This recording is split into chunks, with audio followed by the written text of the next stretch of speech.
Dr. Robert Glover, author of many books, but the most important or the most famous one, No More Mr. Nice Guy. How do you think the nice guy syndrome has changed since you first started writing the book compared to now? The nice guys have gotten younger.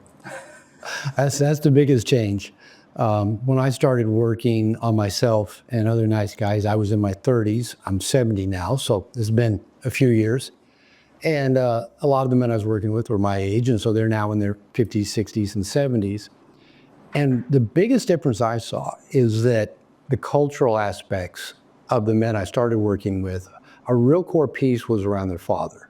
Often they reported their fathers weren't there through divorce, or they worked all the time, or they were addictive or abusive. And so many of these men were trying to be different from their fathers. And of course, they also didn't grow up with social media. They had a number of other influences like the Vietnam War and things like that. Now with the younger generation, when I talk to guys like your age, and what they often say about their fathers is their father was a nice guy. And he taught them, basically, don't piss off your mother, because that's what he was trying to avoid doing as well. So a lot of the younger nice guys out there were raised by nice guy fathers. And my son is 40, so he's a millennial. And, I was a nice guy father. And I was writing the book when he was a teenager. So the biggest difference that I see between the men themselves is maybe a lot around the father dynamic. And then I think just for a lot of the younger men, just the dynamics that have come up through social media, through feminism having an even stronger influence on how boys are raised and the messages they get in schools. So those are the primary differences that I tend to see. Still, the young men, I don't really have words to put what I see like a lot of Generation Z.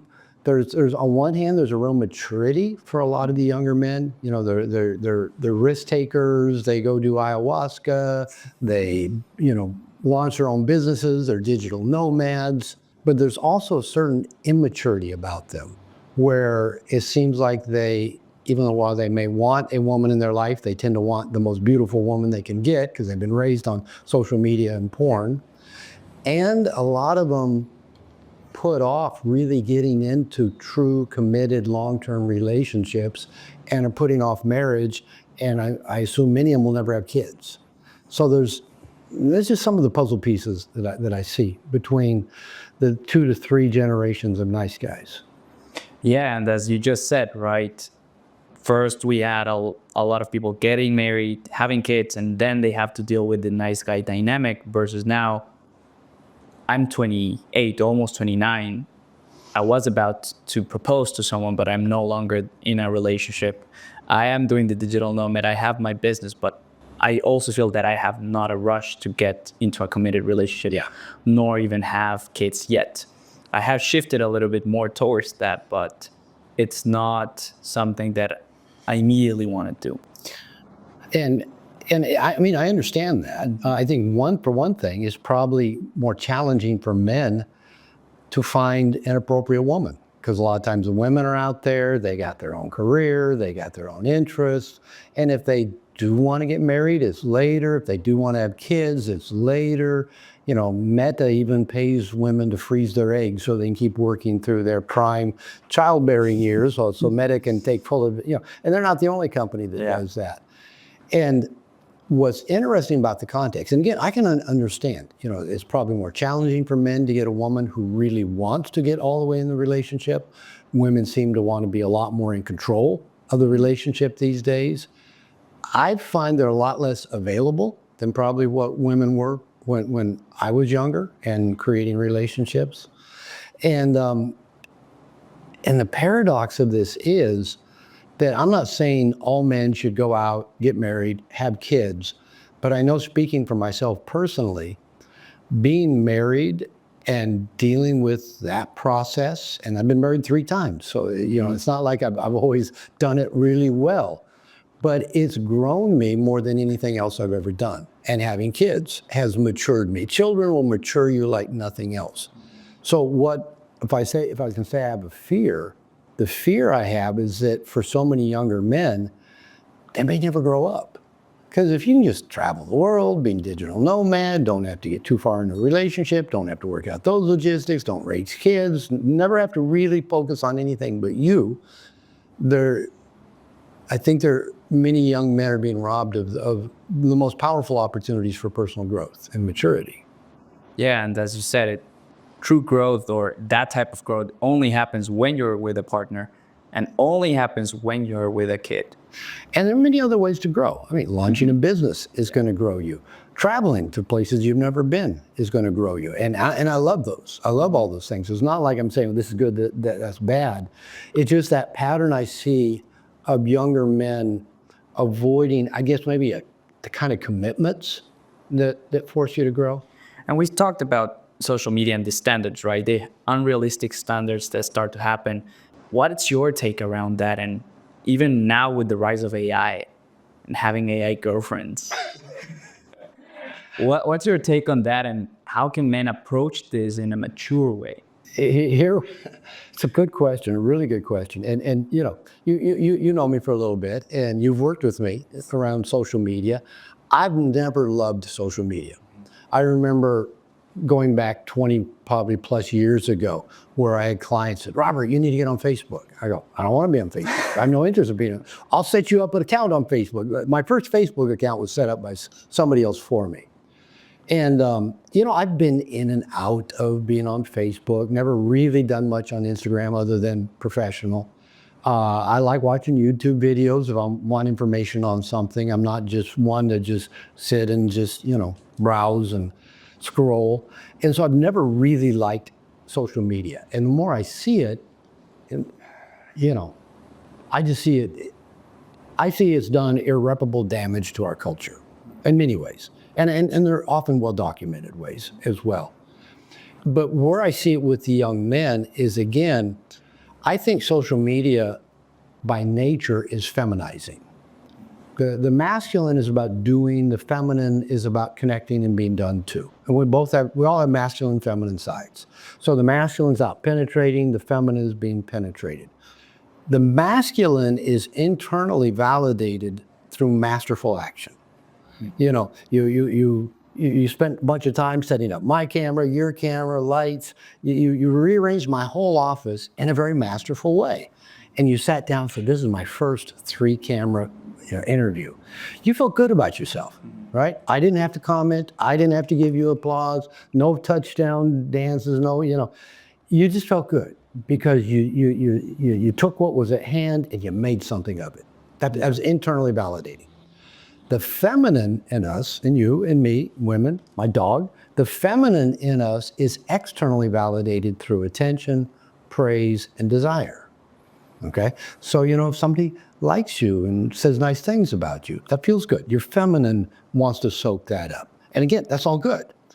But what social media tends to do is it keeps people, even if you're using it in the masculine way of, you know, pushing ads or trying to, you know, get people to, you know, buy your stuff, so much of it is still built around likes and follows and going viral. And it's like, look, I did that. And it's all external.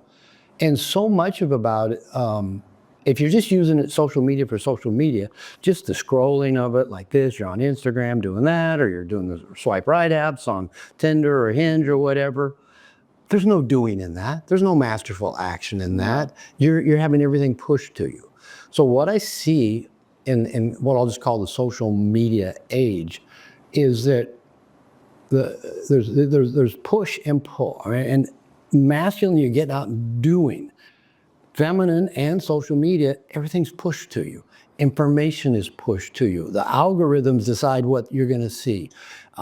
Your porn gets pushed to you. You get notifications for your text messages. Even your food gets pushed to you with Uber Eats, right? So I think social media and all that effect has had a hugely feminizing impact on young men. And while they're still out there, you know, I'm going to build my ClickFunnels, I'm going to be the CEO of my company, I'm going to be a digital nomad. Often when they hit anything that's challenging or difficult, they don't know what to do. Because if there's not that instant gratification of push, there's the challenge of not knowing what to do. So what they tend to do is just go play more video games, smoke more dope, look at more porn, drink more alcohol, eat more food. Again, I'm making kind of some blanket generalizations because I know a lot of young men, they get to the gym regularly, they're fit, they're healthy. And even that, those almost become a form of external validation. Almost like if you're not fit and have six-pack abs and the gym bro, and now using peptides and all the stuff that's part of that world, there's still, you can't get your high value woman unless you're that high value guy. So in many ways, it's still about external validation.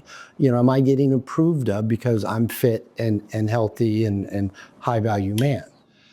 And so again, just a lot of puzzle pieces there together. That's where I see that young men are going to have their greatest struggle, is because if you've just grown up, I don't know how old you were when your parents put their first smartphone in your hands, but there's kids growing up that have had smartphones in their hands since they were 2 weeks old, right?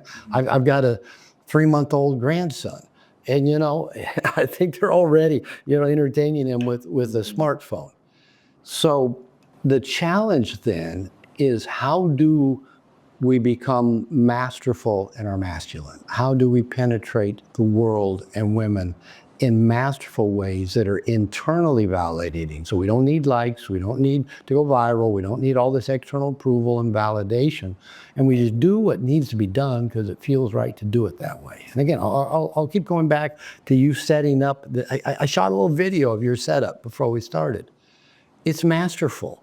You combine technology with knowledge and tried something and adjusted and moved things.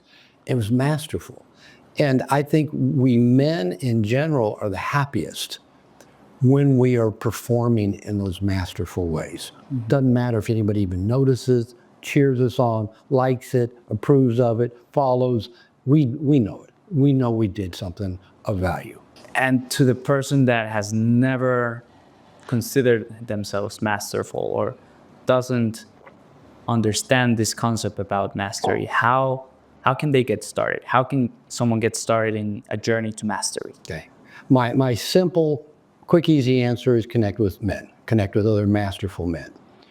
What I see in so many men, not just younger generation, because I see it in my generation too, is that because of a lack of masculine initiation for hundreds of years for men, we were never taken out of what I call the nursery, the comfortable world of the feminine, and taken out into the scary world of the masculine, had to face our fear of dying, get comfortable being uncomfortable, and doing that while being supported by masterful men. Right? That's how multiple generations in human existence have initiated the young men of the tribe. And it makes sense to me that probably throughout all human history, boys spent the first several years of their life in the nursery with, mothers, female caretakers, now in the educational system, female teachers.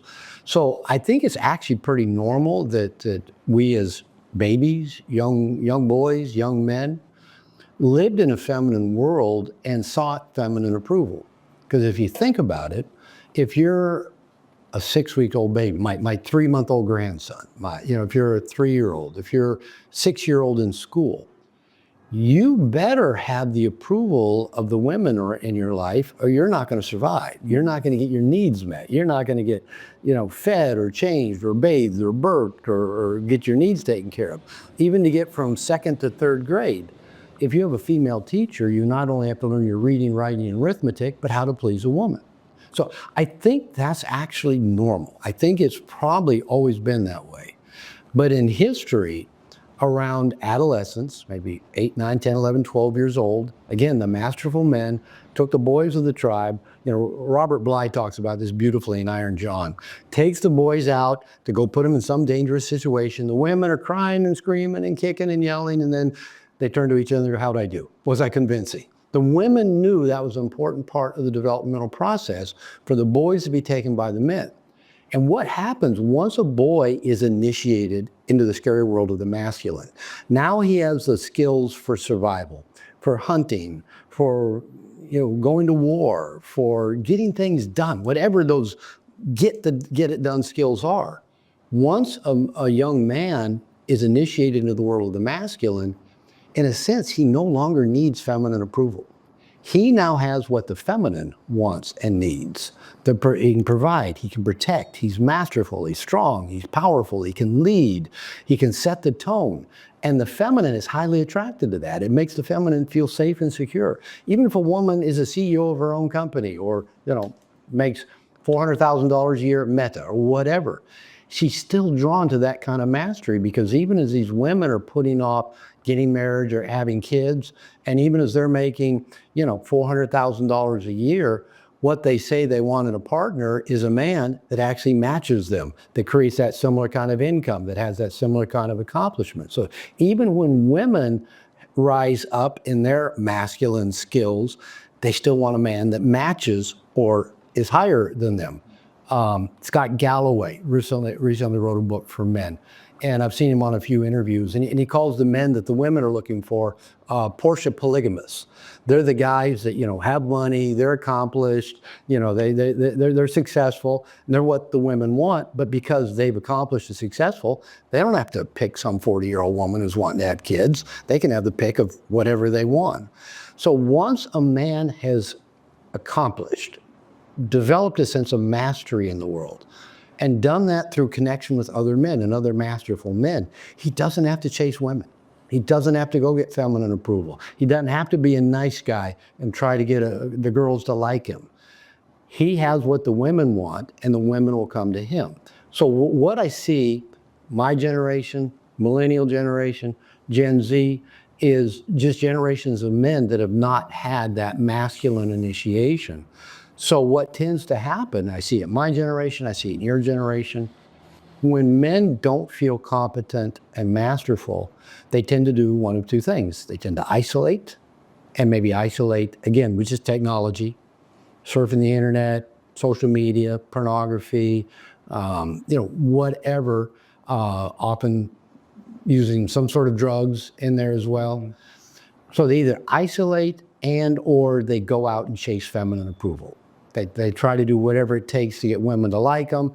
Often they end up in the friend zone, where they have a lot of female friends, none of whom want to have sex with them, and they can't understand why. And I've always said, women don't put men in the friend zone, men put themselves there, because they're being little boys, seeking approval, like from their third grade teacher or their mommy. Approve of me, like me, think I did good, give me a pat on the back, approve of my pee-pee, and so that's the pattern I see for a lot of men. They either isolate or go seeking or seek the approval of women, or both.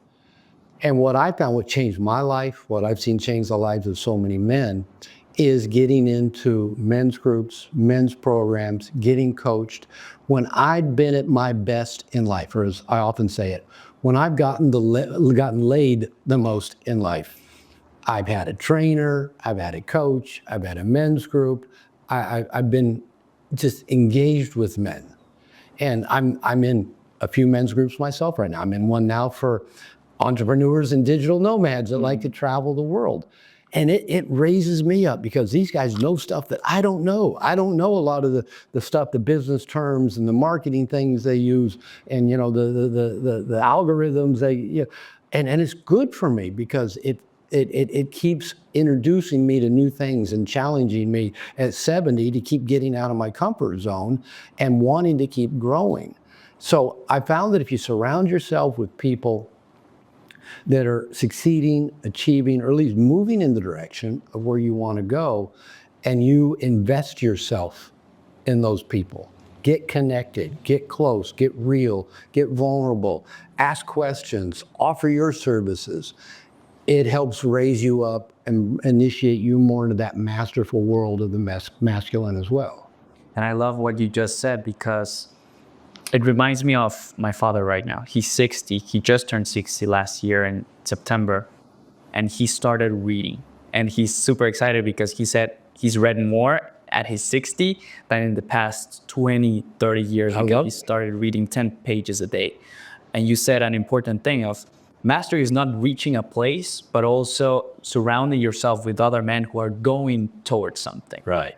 But let's go back into, I think you said something a lot around also men can now choose, right? But what's the line between a man that chooses to commit and the man that is just using his masculine just to get laid with anyone and everyone all the time. I got nothing against that. In fact, I went through that phase, and I'm glad I did. And I think men need to. And maybe here's one of the things that I see maybe more in my generation that's problematic. I married at 21. I'm 2 days after I graduated from college. Wow. And I did it probably as much as anything because I was scared. I was afraid. I didn't know. I was going on to grad school. I didn't know, if I could support myself. And I went to a Christian college where they encouraged you to get married, so that was part of the culture. And it wasn't until 25 years later, after my second marriage, I was in my late 40s, that I actually got out into the world as a single man. And I think that's also part of masculine initiation. In fact, I'm working on a book now that I actually been working on and off for about 10 years, that I've made a commitment. I'm up at 6 a.m. writing every morning. I was up writing this morning. You sent me some messages. I was up writing. And that I call positive emotional tension. And I say that the ability to create emotional tension with a woman in a very conscious way, in a way that attracts women and turns them on, is powerful masculine initiation. Because I think, again, knowing that you are competent with women, masterful with women, I kind of clump women and world together as in the feminine, capital F, feminine. Everything that is not nailed down is feminine. Everything that's constant and unmoving is masculine. Right? Yeah. There's the yin and yang of it. So the feminine is women, is babies, is dogs, it's opportunity, it's adventure. And so I believe as you get good at penetrating one, you get good at penetrating the other, whether it's women or world, whatever is the feminine. As we penetrate it masterfully, and ironically, the more masterful you get at penetrating the feminine, women, world, work, a real woman, whatever, the better you get at it, the more the feminine demands of the masculine. It raises the bar. We go, fuck, wait a minute. I made you come 3 times. Isn't that enough? No, now they want 5 times and they want to squirt. What? Come on, that's more work. So the feminine will always be demanding more of us. That's the nature of the feminine. It is constant demand. It can feel like constant complaint to the masculine. So in my late 40s and into my 50s, I went through what I call my integrated man-whore phase, where Integrated man. Man-whore phase. In fact, I was just writing about that this morning in the book I'm working on, where because my first 2 wives were the first 2 women I had sexual intercourse with. So I was pretty inexperienced, really, in terms of having been with a variety of women and just really knowing how to be with a woman, even though I'd been married for 25 years. So I decided I was going to say yes to every sexual opportunity that presented itself. And I did. So over a period of a few years, I probably slept with 25 to 30 women. And I got where, I can do this. I'm masterful. I can attract women. I don't have to chase them. I don't have to coerce them. I don't have to talk them into getting naked. They were getting naked with me. The way I put it is they were showing up wet. They were interested in me. I had what they wanted. And once I realized that, I had sex with 4 different women in one weekend. Not because I tried, but it just lined up. And I got to the point where I thought, okay, I got that. I can do it. No worries. I can attract women. I can get laid. And once I knew I'd mastered that, it wasn't so important anymore. But I think until a man masters it, it probably stays important. So I work with so many men that maybe married young or, they've been with 2 or 3 women in their lifetime. And they spend a lot of time in their fantasy world. Oh, she's hot. Or if I wasn't in a relationship, I could be with her. And maybe they wouldn't even talk to her even if they weren't in a relationship. In their fantasy world, I could get with her.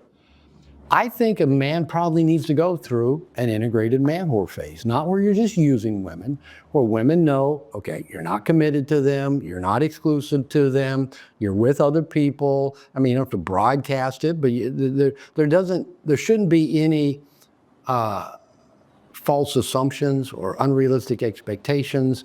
And that also forces men out of this place of, well, I got to please her. I think women want me to make a commitment. You know, women would tell me, well, I won't have sex with a man unless I'm in a committed relationship. And I said, why would I commit to a relationship that somebody I haven't had sex with? And I tell the women, when we have sex later on, I'm going to assume you change your mind. Don't assume I changed mine. And they all ended up having sex with me. But I was clear and I was transparent. I'm not committed to you. I'll treat you well. I'll be respectful. We'll have the pre-sex talk. We'll talk about protection. We'll talk about unwanted pregnancy, and I'll treat you like a queen, right? And kind of once they got a dose of that, they kept coming back and didn't matter that I wasn't just seeing them. So I got good. I got masterful. And once I got masterful, I didn't need to keep doing that. And I really just decided, you know, I'd rather just have sex with one person that I know their bodies, they know me, I don't have to keep wearing condoms, you don't have this, that, all the other worries. And so once I got masterful, I didn't have to keep proving that over and over again. So I do think in best case scenarios, men should go through that phase. Now, ideally they do it between 16 and 35. You know, that's when you're at your kind of sexual peak, is when you probably do desire the most variety. But unfortunately, most men don't get around to later in life or never. But so I do think it is valuable to have a period of time where you are traveling the world, right? You are trying new things. You are experiencing different women. And at some point though, I think you go, okay, done that. I got it. I don't have to keep proving anything to myself. I don't have to keep getting younger, hotter women to prove anything. Now, some men never outgrow that. And I think that's immaturity. I think maturity says, I got it. I got it. Let's move on to the next thing, the next important thing. And that might be relationship. It might be some other next important thing. So again, I'm not judgmental of men going through that phase of, we used to call it sowing their wild oats. But hopefully you do it, learn from it, and get to where you go, okay, I'm going to use the skills I learned from that and go penetrate the world in more meaningful and deeper ways. Okay. This conscious man whore. Conscious man, integrated man whore, I call it. Integrated man whore. Oh my God.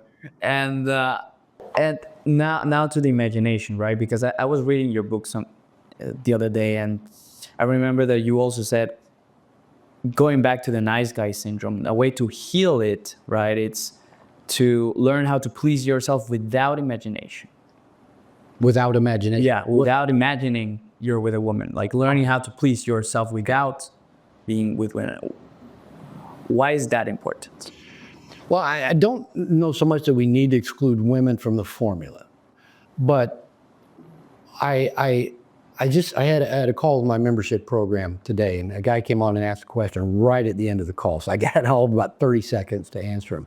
But he was saying, you know, since I read No More Mr. Nice Guy and joined, you know, my men's program, Integration Nation, he said, I'm trying to find myself.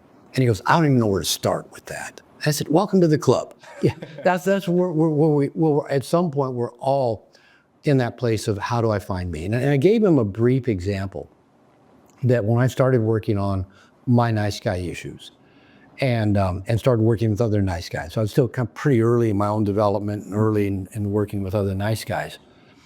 I was married, and I told him that I realized I had a pattern of my covert contracts, giving to get, seeking external validation by giving to everybody else. Gifts, doing things for them, surprises, you know, special things.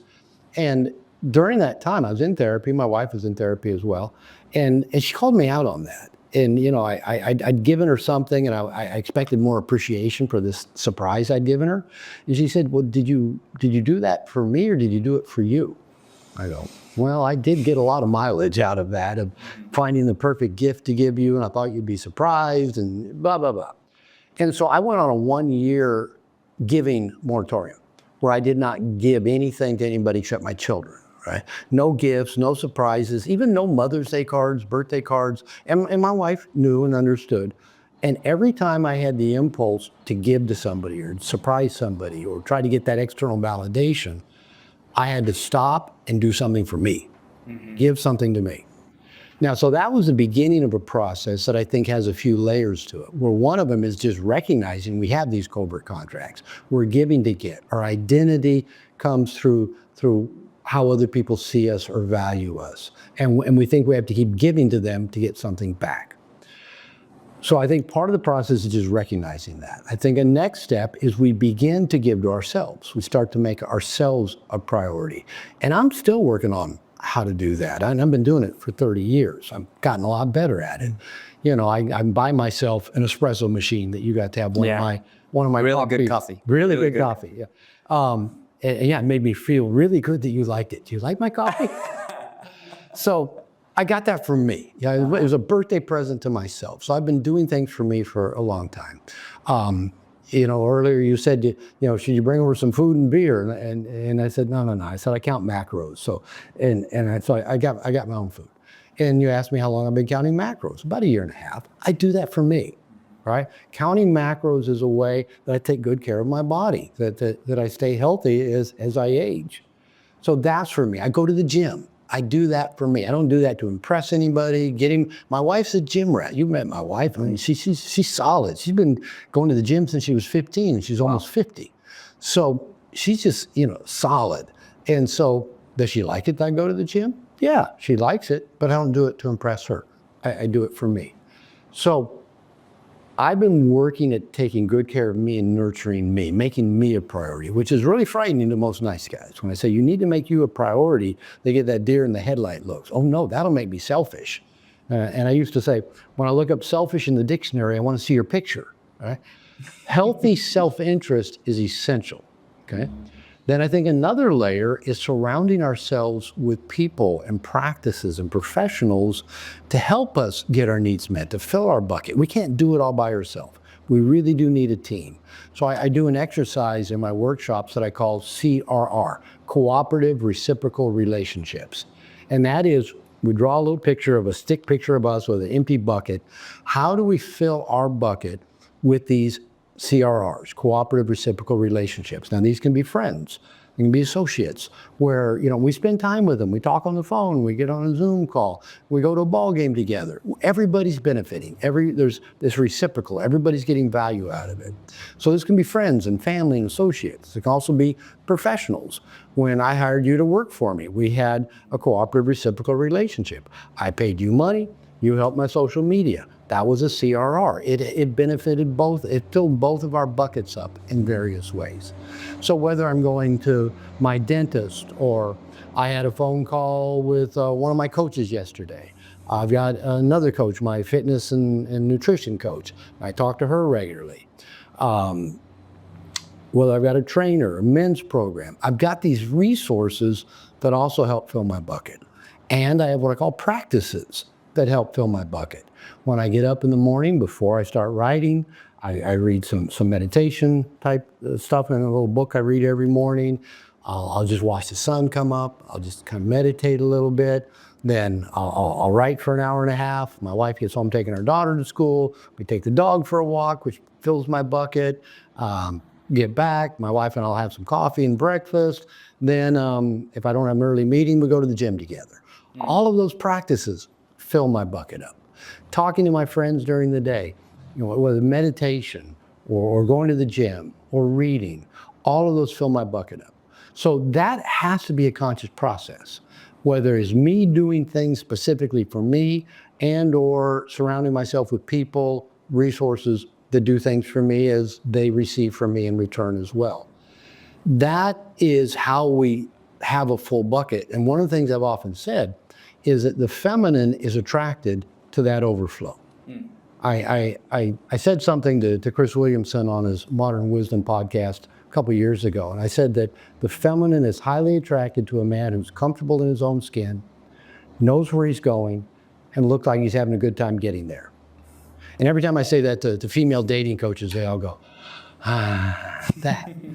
Chris, I don't know how many people he shared it with. He shared it with Alex Hormozy. He shared it with Mark Manson. I saw in a video just a month or so ago, he shared it with Alison Armstrong. You know, he just keeps sharing that name. It's a bomb. I love that, you know. But it is that simple, that the feminine just wants to get close to that, to the man comfortable in his own skin. You know, he's shed his shame. He lives life on his terms. He takes good care of himself. He knows where he's going. He knows he's penetrating the world. And he's got a smile on his face. He's having a good time. And the feminine just wants more of that. Because, you know, I mentioned Mark Manson, his first book before Subtle Art of Not Giving a Fuck was a book called Models. How to attract women with honesty, I think the subtitle is. Basic theme of that book is that don't be needy, that the feminine is repulsed by neediness, because the feminine is a big empty bucket in itself. The feminine you, feminine me, empty bucket, got to be filled from the outside.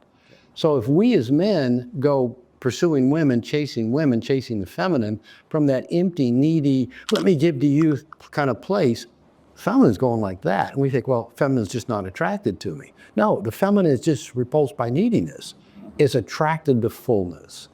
So the more that we men can surround ourselves with good men, men's groups, good guy friends, activities with other men, you know, you're traveling around connecting with men. We realize we're going to cross paths while we're in Austin, Texas. I'm going to be connecting with men. I've got a mail list that I just call it my Austin buddies. We've probably got 25 of my best friends that live in Austin. So every time I get to Austin, I'm having dinner. I'm getting people already sending me emails. Robert, when you're in Austin, can we go get coffee? Can we go to dinner? And so I've just built that tribe of men around me, and I don't have to chase the feminine. It comes to me. My wife treats me like gold. You know, just my dog wants to get in the room with us. She just wants to be close to us. The feminine just loves that fullness. Yeah. Once I told also, again, my dad, I told him, there's 3 things that I like. Creation, so creating stuff. As long as I'm creating, I'm happy and I enjoy it. As long as I'm experiencing and taking and receiving pleasure, I like pleasure, then I can do service. But if I'm not creating and if I'm not in pleasure, I cannot give from that empty cup. Okay, you want to break that down just a little bit? So again, like creating this podcast, for example. And I think that's an act of both the masculine and the feminine. Okay, so we'll break down. The masculine is, okay, you're doing this, but this isn't just a technical thing. There's a give and take. There's a flow. There's an energy. There's a preparation. There's a creativity to it. And I think that's masculine, feminine, yin and yang, and flow. So there's creation, masculine, feminine. Second one. Then it's pleasure. So that's feminine. Going to a meal, going to a museum, seeing a theater, right? All feminine. Having your bucket filled, having your senses, experiencing, you know, the temperature of the air, the good music, the sunshine, the clouds, you know, a puppy, a good meal, a glass of wine, a good conversation, all feminine because you're receiving. It's all flowing into you. And then service. So, which I think you're back into masculine now. You're the doing, but there's also got to be a feminine heart in that service, or it's just kind of, here, take it, take it. You know, I'm serving you. There's a feminine heart in with that masculine doing as well. So you're hitting on the whole yin and yang, which makes us complete people. You know, unfortunately, kind of going back to kind of the beginnings of our conversation, while young men that they are trying to do the masculine penetrating the world, most are still so much in their feminine of really preferring to seek pleasure. And like I said, have everything pushed to them. And we need both. But I think there is phases in life where we have to prioritize the masculine, the initiation, the penetration. So then we can go, now I can rest in nothingness and let, you know, when you sent me a message earlier today, you said, can you come 10 minutes early? And I wrote you back, said, I was actually just laying down. Actually, I'd been laying down until she started barking at a cat. And I'd gotten up, got your message, and I'm still gonna lay back down because my alarm was set for 3:20. I knew you were coming at 3. And I said, actually, I'm gonna take a little siesta. I'll still see you at 3:30. That was actually my masculine husbanding my feminine. My feminine wanted to just lay on the bed and relax and just be still, right? But my masculine had to set the container and say, no, 3:30 still works. My feminine needs a nap. My feminine needs to relax and be filled through that relaxation.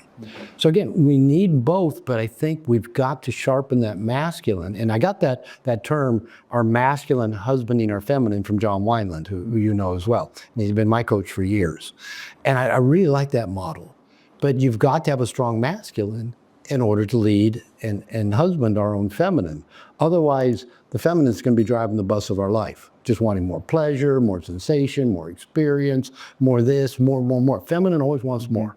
Masculine, once it gets the job done, it's going, I'm good, until the next challenge presents itself. Okay, time to get up and meet that challenge. But once we meet that challenge, we're good. We don't need to go find another challenge. It'll find us. Now let's go into, okay, I'm full. I can attract the woman. I decide to be in a relationship. Okay? Should I hold my standards with my partner, and how do I do it if I decide to do it? Because I've come to a couple of conflicts when I was with my ex-partners around, I'm expecting this from you. Okay. But being upfront. So should we hold standards for the feminine, for the women in our lives? The feminine will love you for doing that. Now, they may challenge it, they may test it. I mean, the whole idea of a shit test is the feminine testing you to find out, are you man enough to be their man? Can I depend on you? Can I count on you? When I started dating and got good enough at it, that I was meeting women that okay, I want to give this a try. We'll find out, is this a woman I want to be with? And during that time, there's probably 3 or 4 or more women that, I saw more than just a month or two, right? And one of the things I started telling the women, as it looked like we were going to keep seeing each other for a while, I would tell them, I said, it looks like we're going to keep seeing each other for a while. And I said, as long as we're seen together, here's 4 things you can expect from me. I'd tell them, I will be conscious. I'll pay attention to you, to me, to us, what's going on. I said, I'll be honest. Everything I will tell you will be the whole truth. You won't ever find out I left anything out, didn't tell you the whole story. I'll be honest. I'll be transparent with you. You'll know where I'm going, what I think, what I feel, what I want, what I expect from you. And I said, number 4, I'll set the tone and take the lead. I said, I don't want to control you, but I'll show up with a plan. And then from there, we'll figure it out. And every woman I told that to, those 4 things, every one of them looked at me and goes, wow, I've never had a man tell me anything like that before. And then he kept saying, you need to write another book. You need to tell men what you're doing, because the feminine just loved that container. They knew I'd be conscious, I'd be honest, I'd be transparent, I'd set the tone and lead. And even the transparent part, meaning if I'm not happy with them or if I expect something. And every woman I said that to looked at me and said, okay, what do you expect from me? Which actually, in a sense, was part of a test. The ones that asked that, they passed the test, right? Mm-hmm. So they said, what do you expect from me? And I said, I've got most things in life covered. I got friends, I got my work, I got a good life, I travel. And I said, I'd always say, be honest with me. And I said, treat me well and make my world beautiful. And then you see their eyes kind of go up to this is the creative side, when they're kind of looking up like, how can I treat him well and make his world beautiful? That's all I really need from the feminine. I don't really need the feminine for much more than that. Now, I've found, because I have 2 female coaches now, and I found that the feminine actually can serve me in ways that have just a different feel and flavor and creativity than how the masculine serves me and coaches me and fills me up. And so I'm really beginning to embrace more of that essence as well. But if I'm well connected to the masculine, and if I'm on purpose, living my life on my terms, I often say that I've made my great cake of a life, and a good woman is the icing on top, the cherry on top, the ice cream on top. I can have a good cake without icing. Icing makes it sweeter, but I don't have to have the woman. So while I don't need a woman, if I'm going to have a woman in my life, yeah, I do expect her to treat me well and make my world beautiful. And that she gets to determine a lot of that. Now there's things I want, I'll ask for them. But you've just met my wife very briefly. And one of the first things she did, she says, well, Let's invite him over for dinner next week. I'll make enchiladas or something. That's her service, right? That's her treating me well and treating my friends well and making my world beautiful. That's just how she is. I'll be sitting at my desk on a call or an interview, the French doors there. They'll open and she'll come sneaking in with a glass of coconut water and set it on the edge of my desk. She'll do those things. Even her, she says, going to the gym, dressing well, looking good when she leaves the house. She says she does that for me. And I believe it's partly for her. She likes to look good. And she wants me to be proud of her. That's her way of making my world beautiful, right? So I think you should have those standards. Now, I think a mistake a lot of men make, and maybe especially millennials and Generation Z, is nowadays women have made work, career such a higher priority than in my generation. And what I found that I think a lot of men make the mistake of trying to fit into the woman's world. Well, how can we do this 50-50? Or how can I, be there for her and do this? And while I'm not saying don't be there for your woman or don't, honor the things that are important to her, I found anytime the man is trying to fit into the woman's world, I've never seen those relationships work out well long-term.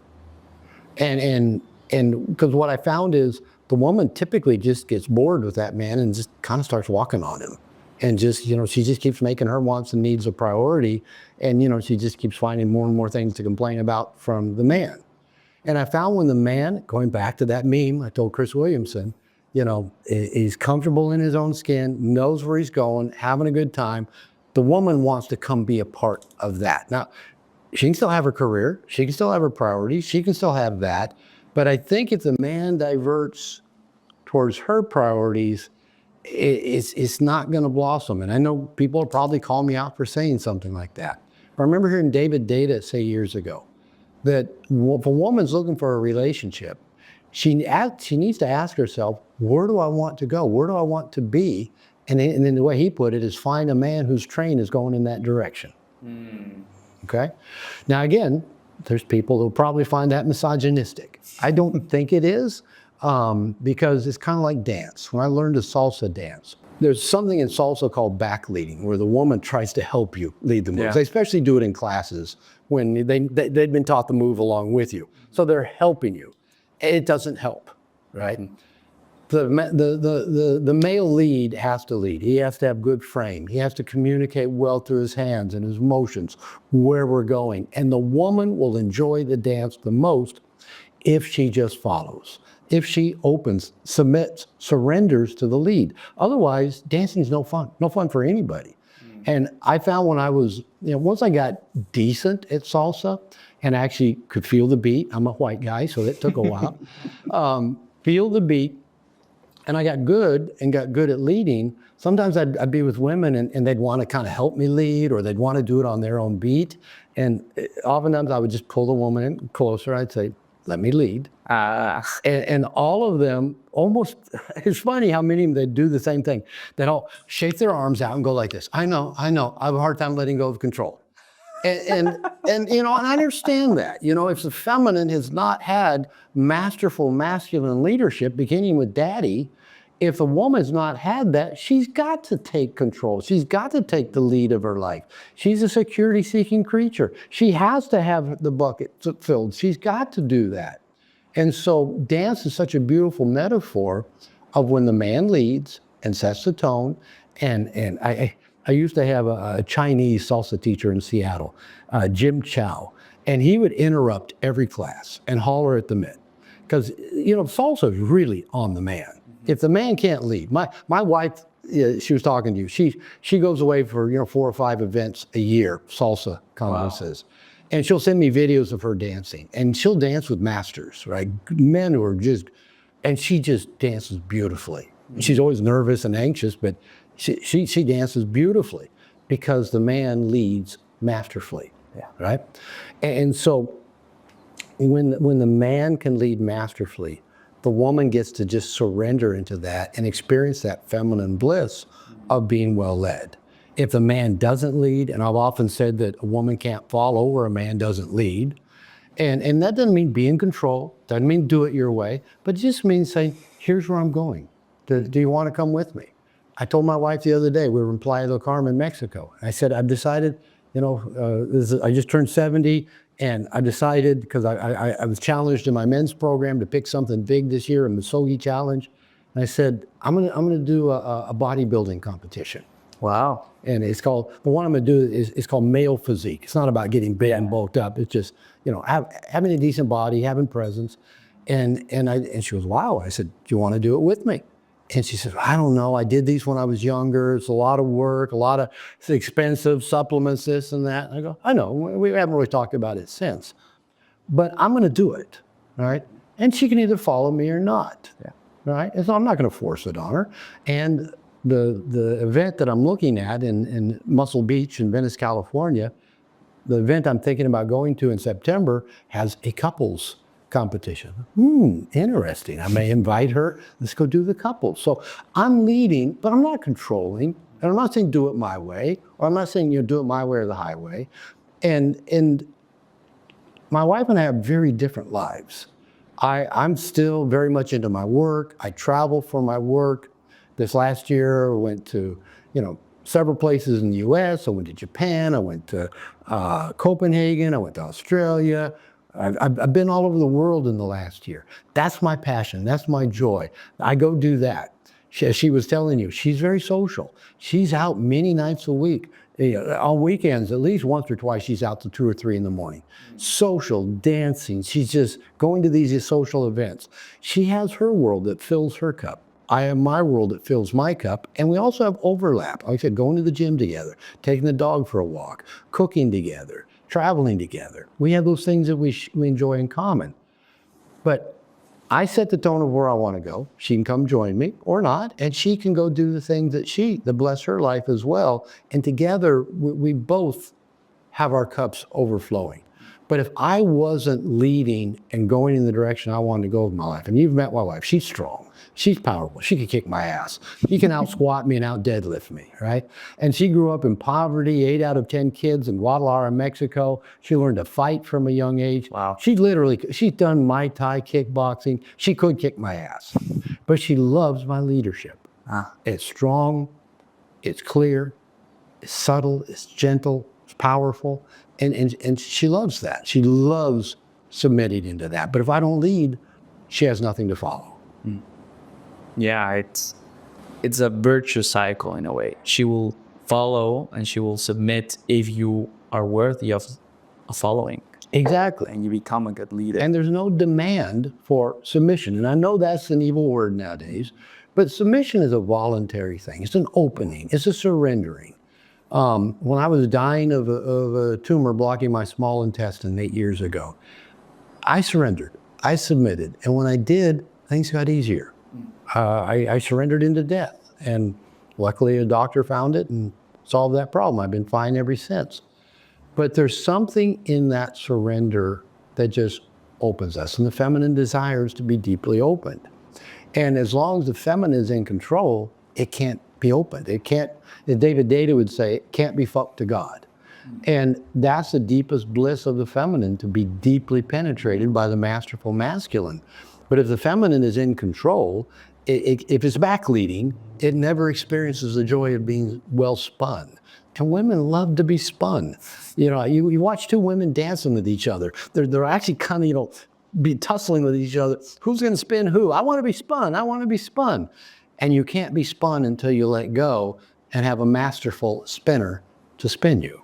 Well, I just want to close the part of the standards because, again, I feel that it's deeply, deeply raw with me because I've set myself right. I want 3 things from a woman. One that's willing to follow my lead, okay, and my plan for the vision of my life. One that is committed of having a nomadic lifestyle with me, okay, but also that prioritizes health above everything. Because I know that if we're going to travel a lot, we need to be healthy. Right. But where does that become something that is me controlling her versus me just preparing the space for that to happen? That's a good question. And the way you asked it actually shows, wisdom and insight, that this isn't just like, oh, here's how we're going to do it. like me, telling my wife, hey, I'm going to do a bodybuilding championship or competition. You want to do it? I'm saying, here's what I'm going to go do. Do you want to do it too? Right? When she and I first got married, I'm from the U.S. She's from Mexico. We live here in Mexico. And I asked her, I think even before we got married, I said, if we decide to go somewhere else, Costa Rica or even the U.S., I said, would you do that? She goes, I'll follow you anywhere you go. Just never asked me to leave my kids behind. There were men in her life in the past said, oh, I'll pay you away. Come live with me in Canada. Come do this, but leave your kids. I thought, what kind of man does that? Anyway, hold on. So she's got, her boundaries and standards for that. She says, I'll follow you anywhere you go. Just don't ask me to leave my kids. I wouldn't do that. So there's got to be a heart in this. And so, for example, Lupita has a cold right now, and she's got, I think, an infection and got a lot of congestion. And I keep gently nudging her to get back to her doctor and probably get her on antibiotic. I'm concerned about her health. She hasn't been getting better for over a week. And I've had a cold, but nothing of the seriousness that she has. So I can't make her do that. She's a grown adult woman. But I can keep with love saying, I think you need this. I think you need this. I'm worried about you. And so if you know where you're going in life, and again, the greater clarity you have, just like, Jim Chow introducing or getting in the middle of my class and saying, men, you have to lead. Be thinking, 2-3 moves ahead, or the woman will get bored and she'll go find someone else to dance with. That's the message he always gave. So if you have clarity and say, here's what I see next. Maybe after that, this, but this next. And maybe you see yourself professionally going to this place or to this location in the world, and saying, this is my dream. The woman I dated before I met Lupita back in the US, I told her, I'm going to Mexico. I'm going to start living there part of the year. And she just totally freaked out and had all these panic attacks and said, you're just going to go and kick me to the curb. And I ended up breaking up with her because she couldn't relax into that this could work out, that she would have a way to be involved as it unfolded. I didn't know how that might be, but I knew I'd been planning that for 10 years to make that move, to come here at least part of the year. And I knew her anxiety, I couldn't let it distract me from where I was going. And so once I said, I am going, and broke up with her, a few months later, she said, can I come visit you in Mexico? And I said, sure, come visit me. And then once she learned to relax, we could have a yin and yang and flow of me being here part of the year and up there part of the year. But it took her relaxing into my leadership for that to happen. And so, but I had to hold firm with where I was going. And I had to be willing to walk away from a relationship if it was going to pull me away from where I knew I needed to go. And so whether that's your work, whether it's where you want to live, it's how you want to live your life. And then I think the model that you set, like in terms of health and fitness, yes, you've got to be living that. I think anything we expect of a partner, we better be living. And when I would start dating women, like I said, I'm kind of various tests that I had. And one of the first tests I'd put women through is I'd make them ride public transportation with me, a bus, go to a baseball game in Seattle, buy tickets from a scalper, a black guy on a bicycle with a cell phone, and, negotiate for tickets, not knowing where we're going to sit at the ball game, not having seats before we even went, get tickets, have fun negotiating, and go to the game. And I just want to see how she handled all that. Did she see that as an adventure? Was it fun? One woman told me, I've never ridden on a bus before. I go, cool. And she did, right? She passed the test. Even though she'd never ridden on a bus, she passed the test. And then, I'm taking them to a baseball game. Why? I like baseball. And so if they're going, oh, I don't like baseball, I say, well, okay, I'm going to the game. And if they still want, I said, well, I'm going to give it a try. If they did, great. So I would lead and give them something to follow. Like just the other night, the Super Bowl was on, and Seattle, my team, was playing in the Super Bowl. And so I told Lupita, I said, she doesn't understand American football. I said, do you want to watch the Super Bowl with me? She said, yes, of course, I'd like to watch it with you. So we set up chairs in the gym there where I have a TV and I plug my computer in. And she said, "Tu quieres botanas? Do you want snacks?" So even before the game started, she had some trays for me with lots of snacks on them, and Bad Bunny performing at halftime. So my daughter came down. So even though she doesn't love American football, and she's watching the game and says, "Is number 3 still on the team?" Because Russell Wilson was the number 3, because I got her 3 jersey years ago. So she had interest. She got excited when she could tell when Seattle did something well. She'd get excited. So even though she won't say, "Can we watch more football?" I led, she followed. But she couldn't have followed if I didn't lead.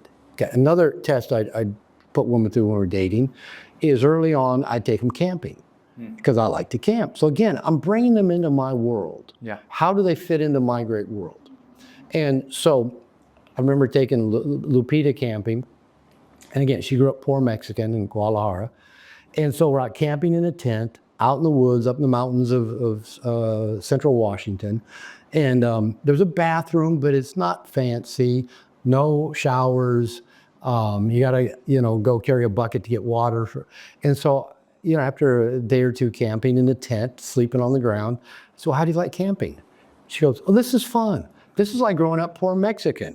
You sleep outside on the ground, cook over a fire. There's no showers, no hot water." She goes, this feels real normal."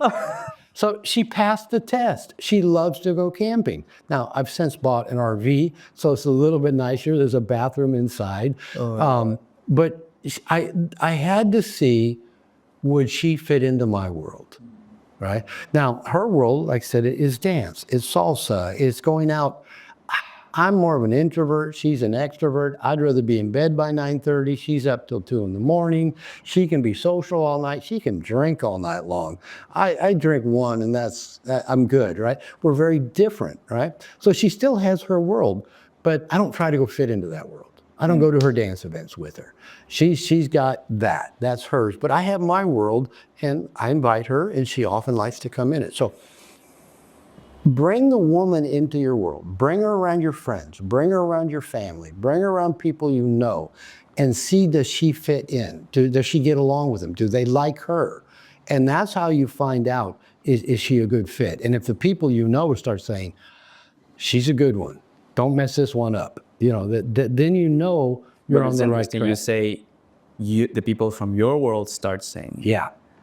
And meet the people in her world as well. Now, if you find out like she doesn't have any girlfriends, or she doesn't get along with her parents, or she can't hold a job, those are all, of course, red flags. But bring her around the people. Go around her people, but bring her around your people as well. In fact, I recommend having what I call a relationship posse, is that you've got people that know you well. It might be your men's group.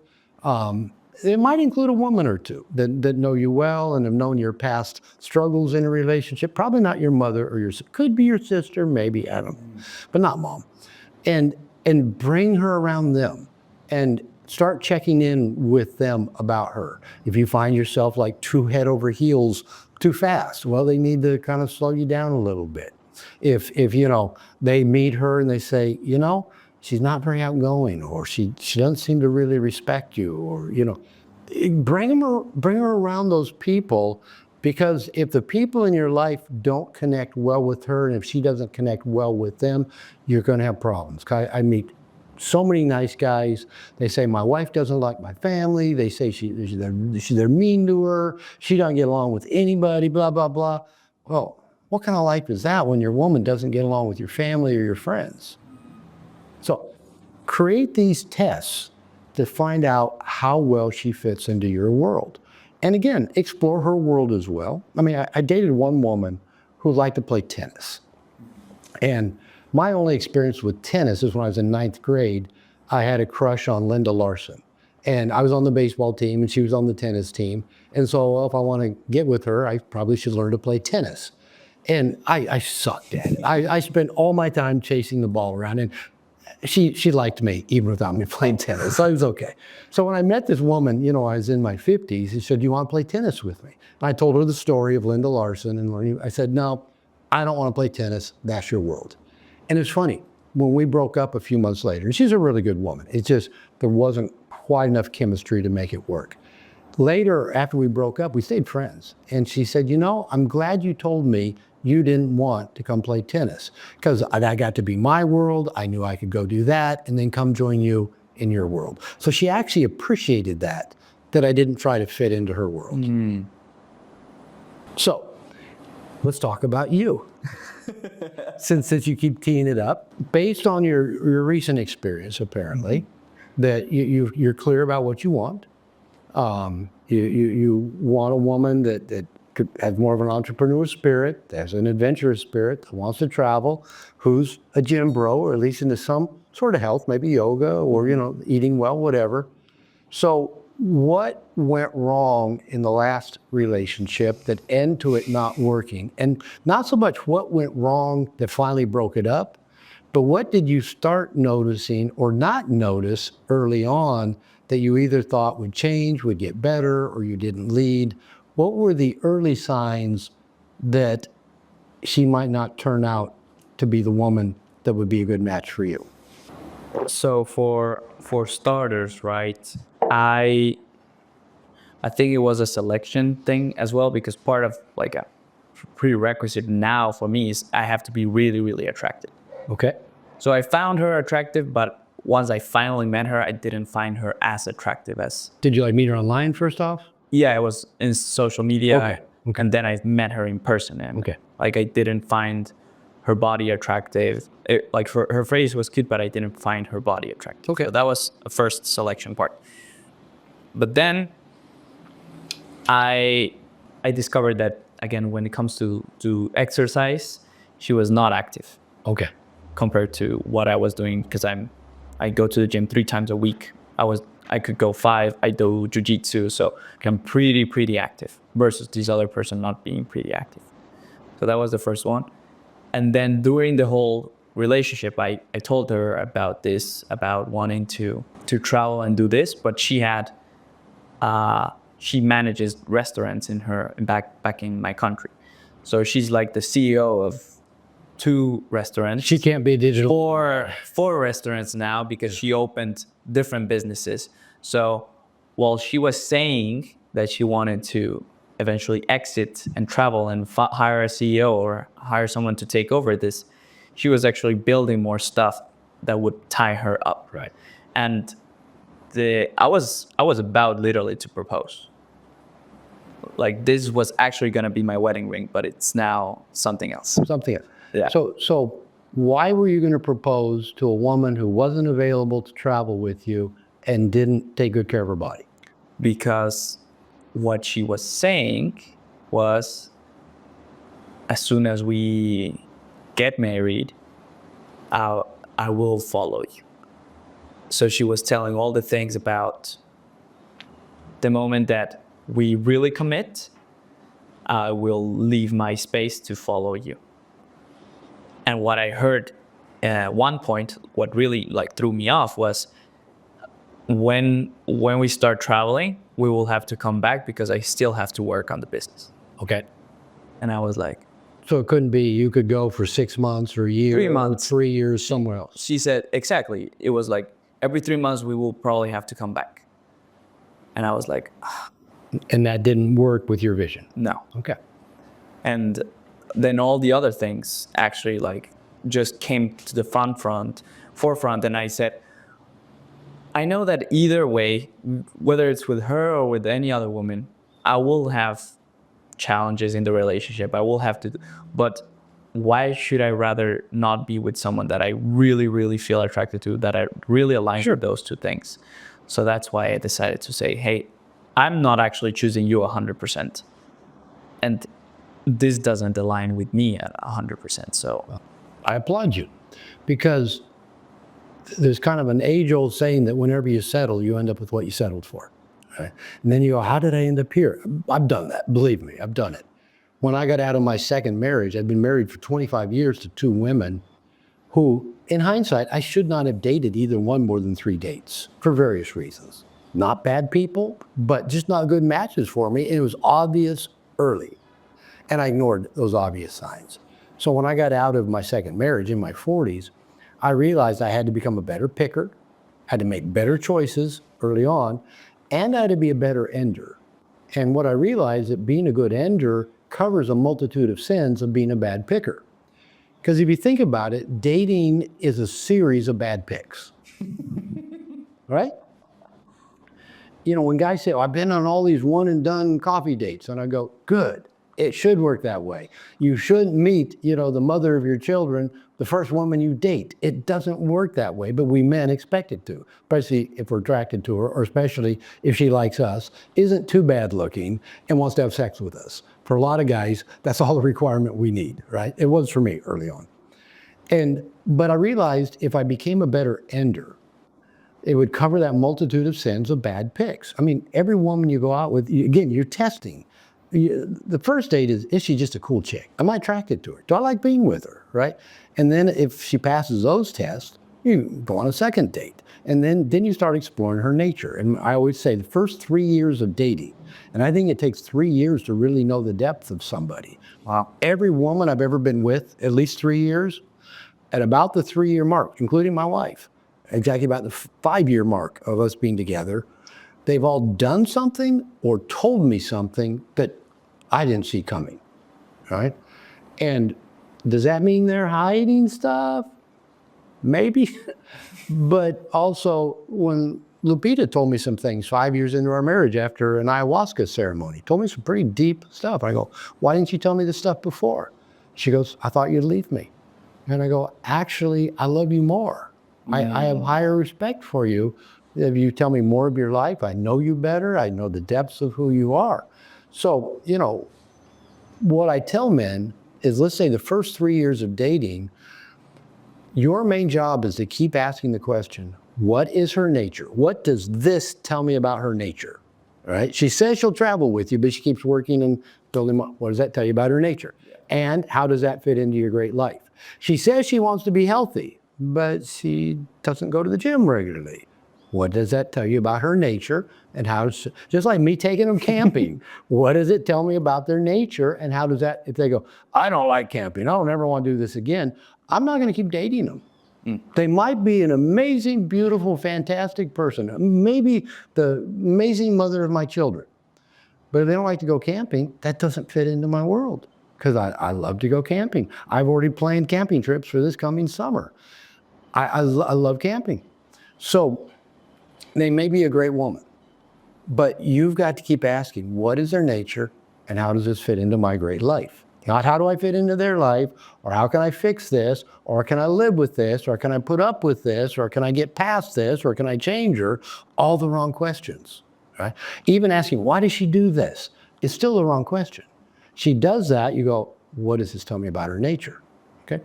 Her nature is, it sounds like, her work is her highest value, which, okay, wonderful. But does that fit into your great life? Now, here's one of the things, we'll go back to men of your generation, is that when I hear millennials and Gen Zs describe the woman they just met that's so amazing, or their ideal woman, you know, their high value woman, often it's things like, you know, oh, she's a CEO of her own company, and she, you know, she's a mountain biker, and she snowboards, and she travels, and she's, you know, yoga instructor, she's this and she's that. And I always look at them and go, you're talking about a dude. Most millennial and Gen Z men are highly attracted to highly masculine women, right? If they have their own career, that's masculine, right?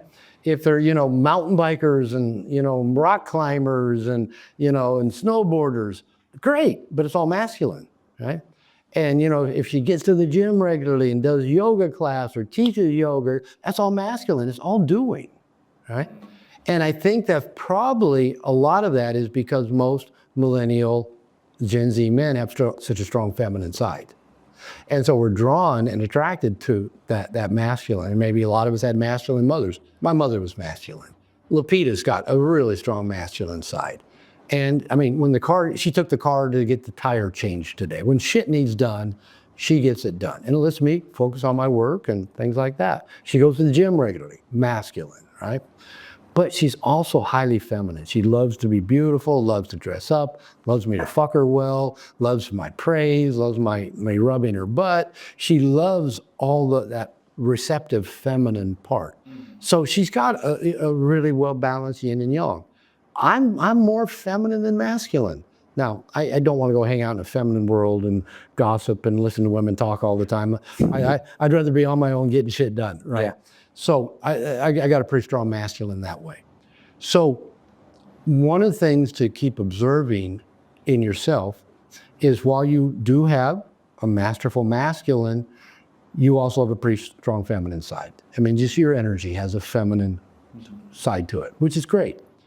Know that the women you're probably going to be most attracted to are going to be fairly masculine, which means you've got to up your masculine game to set the tone and lead. Like I said, I'm married to a woman who can kick my ass. Yeah, more ways. That's why I train jiu-jitsu. Yeah, that's why you train jiu-jitsu. But it's also an emotional, psychological strength as well. When I started dating Lupita, she'd tell me, I love it when you tell me no. I don't want to tell a man what to do and he says, you know, I say jump and he says how high. Now when I tell her no or tell her something, you know, sometimes she'll push on it and, you know, I have to go, let me lead.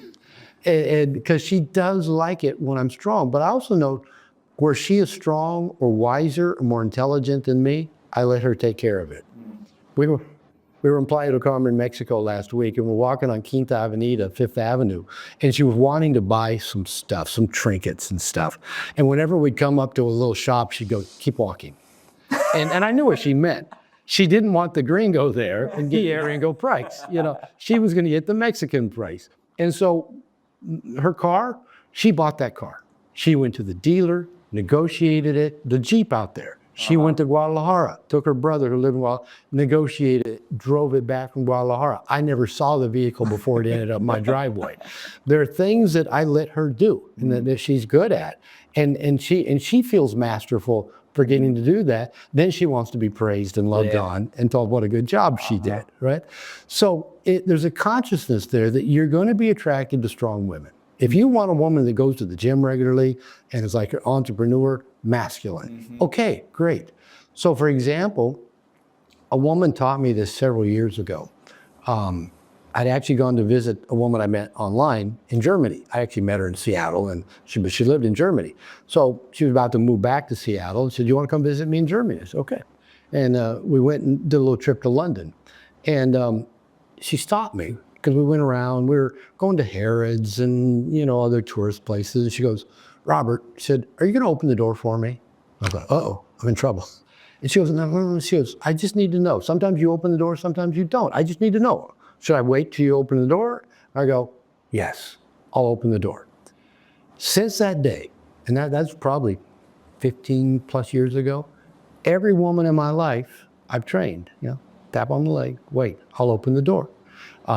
Lupita waits for it. My mother waits for it. My granddaughter waits for it. When she was younger, when she was 4 or 5, she'd like bounce out of the car as quickly as she could. Grandpa, you can't make me wait. She's 19 now. She waits for me to open the door. She celebrates it. She likes it now. So even just me, I'll use the word training the women in my life to wait for me, to open the door, is setting a masculine container, a masculine leadership that they can relax into, they can submit into. And it feels good. They're the queen, they're the princess. And so doing those little things, if I say to my wife, what do you want for dinner tonight? I'm burdening her. Yeah. And I say, hey, you know, like when she said, well, we can invite you over. Say, hey, yeah, we can make enchiladas. So if I just set some tone, but if I say, you know, what do you want to do? Or where do you want to go eat? It's a burden to them. And like we walk in a restaurant here in Mexico, and we'll walk in, the waiters always ask Lupita, and you've been around me, I speak decent Spanish. I learned Spanish being married to Lupita, and I speak decent restaurant Spanish. So we'll walk in and they'll say to Lupita, should I give him a menu in English? And they're saying it in Spanish, of course. And Lupita says, no, he's in Mexico, he can order in Spanish. Then they hand her a menu and you go, no, he's my boss, he'll order for you. And I always say, I get to be the boss when she says I can, and the waiters all laugh. So, and I order our meals. I check in with her. Hey, you know, what do you think about this? Or, I mean, if we're just getting tacos, I let her order her own tacos because she might want tripa this day and birria other day, or, you know, whatever. And I'm just getting what I like. But she loves it that I order for her, and she makes a show of it. He's my boss. Él es mi jefe. Él va a ordenar para mí. He's going to order for me. There we go. So she loves that. Now, is she strong? Can she order her own dinner? Of course she can. Can she open her own doors? Can she buy her own car? So as a guy with a strong woman, build those little things into the relationship where you set the tone. I'll do little things like I started a tradition when we have dinner. We all hold hands and everybody said 2 things they're grateful for in English. And so it's just me setting little tones where I'm providing leadership that they can follow. And you're relieving them from thinking about what to do next. And that's probably the most important thing. And I think one of the biggest gifts that I gave her is when we traveled to Turkey, she ticked off the brain and I was in charge of taking her. Where's the Airbnb? Where are we going now? What's the plan today? And she felt led. Yeah. So she completely disconnected, probably the best 2 weeks of her life, and me the most stressful, but I saw her happy. Yeah. You know? And you know, yeah, when Lupita and I travel, you know, I of course manage all my travel. So when she travels with me, and you know, I look out for her. If I'm not traveling with her, I'll usually get her a first class seat because you know she'll get better service that way. You know, I make sure she knows where the VIP lounges are, and you know, in the airports, and so she feels loved and well taken care of. Yeah. Because of the ways I look out for her. And again, this isn't about being in control. It's just about you creating the container, setting the tone and leading, showing up with a plan, you know, and if she's good at getting the Airbnb, say, hun, you know, how about we get an Airbnb in this area? Can you go online and get that for us? You're still setting the tone and leading, Yeah. right? And if that's what she's good at and likes doing it, by all means, you know, again, you know, Lupita went and got the tire fixed on her new car, and she had probably sat there for 2 hours this morning, wasting her time. She wasn't happy about it, but you know, she's still happy to go do it, and she wouldn't want to waste my time because she knows I'm going to be writing, I'm going to be doing an interview, I'm going to be working with a client, and she knows that's a better use of my time than me sitting in a car dealership for 2 hours. 100%. So let's go back to the men, because again, if we're not worthy of following, nothing happens with the women. So a nice guy, he's watching this. What are 3 things he could do today or this week to get started in his journey of not stopping become a nice guy, but more of an integrated man in his masculine? Okay. And, you know, I like those terms like integrated man, inner masculine. I'm not a big fan of terms like worthy or even high value, kind of as a red pill terminology. I'm the high value guy, so I can get a high value woman, which just basically means young and hot, and she lets me fuck around on her. That's the high value woman.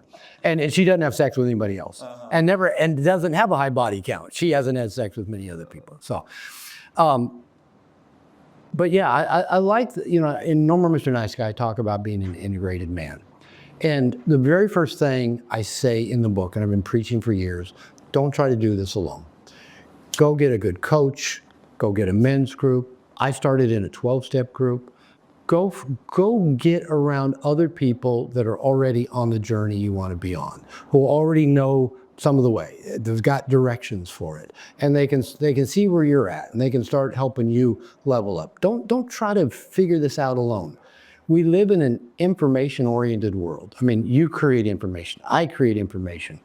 You know, we're all consumers. We're all drinking from this fire hose of information. You mentioned AI earlier. AI is just flooding even more information into the world. And information is essential, but not sufficient for making change. And I think depth of connections, and men, especially with other men, is essential for applying the information we have to our lives. So again, like I said earlier, when I get laid the most in my life, I've got a trainer, a coach, a men's group. I'm not trying to do it by myself. When my life starts floundering and I'm not writing, I'm not working, I'm not making much money, I'm not focused, it's usually because I'm doing it all by myself. I'm back and just kind of going it alone again. So go find people to help you do this work. Another thing that I started doing very early on, and this may sound like a surprise to nice guys, but I had to learn how to be honest. Most nice guys say, well, I'm a good guy. But you know, we hold back our truth. We don't say what we really think, what we really feel. We hide stuff. We don't tell the woman what we really expect. Maybe she's doing things that bother us, but we don't want to rock the boat. we got to get honest. And again, I started getting honest with safe people. When I was married to my second wife, what I started doing is I noticed I had a lie coach in my head that would coach me up on how to tell the stories to avoid conflict, to avoid upsetting her. And I started listening. I just started paying attention to that lie coach. I didn't even know he's there. But he said, tell this way, leave that out. Oh, misdirect, bring her attention to that. Oh, make this up. So what I started noticing, the lie coach coaching me up, I'd go to her and say, I was going to tell you a lie. Here's a lie I was going to tell you, and here's the truth. And ironically, she never got mad about that. Now, she'd get mad if I lied to her, because she always seemed to know. They always know. They know. And she'd say, I know you're lying to me. And I'd be going, yeah, in my head, you're right. But how do you even know that? But she'd usually accuse me of something that I hadn't done. So you're this. I go, no, you're wrong. So I could deny that, but I was still lying to her about something else, right? So I had to get honest. And the feminine just craves masculine honesty because it is so rare. Women have been lied to, deceived, cheated on, abandoned by the masculine since they're little girls. And like when I tell those women, I'm going to be conscious, honest, transparent, set the tone and lead, they're going, I'm in love. I want to marry you. I've never met a man that shows up in that way. So that honesty. And I think that, again, we practice that with our brothers. We practice that with men. Men will sharpen us. They'll bring the truth out in us. They won't let us get away with generalities or wishy-washiness or vagueness. They'll sharpen us. And then we can go process this stuff with men and then bring the processed version back to our woman. It's now the boiled down, condensed truth, right? So work at being honest. And then I will add into that a piece that we talked earlier about. Start making your needs a priority. Start asking yourself, what do I want? What do I need? How do I want to live my life? And if you have no vision of what you want for your life, you're not going to do the things that will create a great life. So, if for me at 70, I'm kind of in a transitional phase. David Data talks about penetrating women in the world. He's actually written a new book that's about to come out called The Man of Zero. His publishing company asked me to read it and write an endorsement for it. So I read it flying back from Copenhagen back in November, and it just hit me where I'm at. I'm 70. I've written 4 books. I've made a big impact on the world. People recognize me on the street. People recognize me in Japan. I made a dent in the world. And, I've raised children, I've raised grandchildren, I've made a difference. So kind of like, what next? What next? So I'm kind of, as I turned 70, was kind of in this kind of existential, what's next? So it really, reading that book, Man of Zero by David Data, really kind of helped give me more desire that, I can take that afternoon siesta. I can relax. I can go to the gym. I can see less clients in a day. I can write that book that I don't give a fuck if anybody likes. I can write it on my terms. So I'm in that place where now I get to even more fine-tune. But you've got to know, kind of going back to that meme of a man comfortable in his own skin, knows where he's going, having a good time getting there. If you know where you're going, all right, if I'm going to do a bodybuilding, fitness, physique competition, I've got to get a plan. I got to get a roadmap. I got a nutrition coach, and I know she's going to chart out my eating for the months that lead up to it, my training for the months, my sleep, my supplements, my hormones. It's all going to get, and so I've got to check in and do those things to get me in that direction I want, to be able to stand up on a stage in a pair of board shorts, and do whatever it is you do and look good and maybe have some chance of winning. Now, I thought since I was 70, there might be a master's level of 70 and above. Unfortunately, master's level is 55 and above. So I got to compete with those young dudes. There we go. Those young motherfuckers. So, but if you've got a direction, it sounds like you got a direction. And so you know how to, I asked you what brought you to Mexico. Well, you wanted to see me. Then you're going to go see GS Youngblood and do some things with him. And then you're going to travel here and travel there. You got a plan, right? Because it's building your business, it's building connection, it's helping other people build their businesses. And I assume you're still making it to the gym and probably finding ways to do your jujitsu. You've got the plan and you know the components of it, what it takes to get you there. So back to that nice guy recovery, don't do it alone. Go get a crew, coach, men's group. Go get connected with other men. Start being honest. Start making your needs a priority and asking yourself what that is, and surrounding yourself with those resources to help you get your needs met. Yeah, powerful. Where can people find you? Right here. I'm in my house. I'm in Portland. Right where you found me, right? You just knocked on my gate. Nala went out to meet you and brought you a toy. Yeah, drglover.com. It's got my coaching, got my courses, got my workshops, and I do workshops right here in this room. And then integrationnation.net, that's my men's program. And so there's a band of brothers right there. So drglover.com, integrationnation.net. And I don't remember what my Instagram handle is. Official, Dr. Robert Glover official. I knew you would know it. And we'll put it on the description, so no worries about that. Well, anything else you're excited about this year for yourself? You have the bodybuilding competition. I'm excited You have the summer trips. and filled with trepidation about that as well. Like I said, my intention is to finish that book on positive emotional tension, hopefully by this summer. Yeah, already got some camping trips planned, got some workshops planned through the year, got travel. You know, I'm just really excited that I'm in a phase of life to where I know what I love doing. I know what my passion is. The world's evolving really quickly. AI is a big part of that, in that how we do things is just morphing at light speed. And at first that kind of scared me and frustrated me. Now I'm feeling almost kind of a buzz of excitement. And so it's like, okay, the world is changing. I don't have to be on the front edge of that, but I don't necessarily want to be on the trailing edge of it. And I'm surrounded by people who are on the front edge of it. And so I can kind of soak that up. So it's kind of like I'm getting to live, and I know what excites me, what my purpose is. I know why I'm here.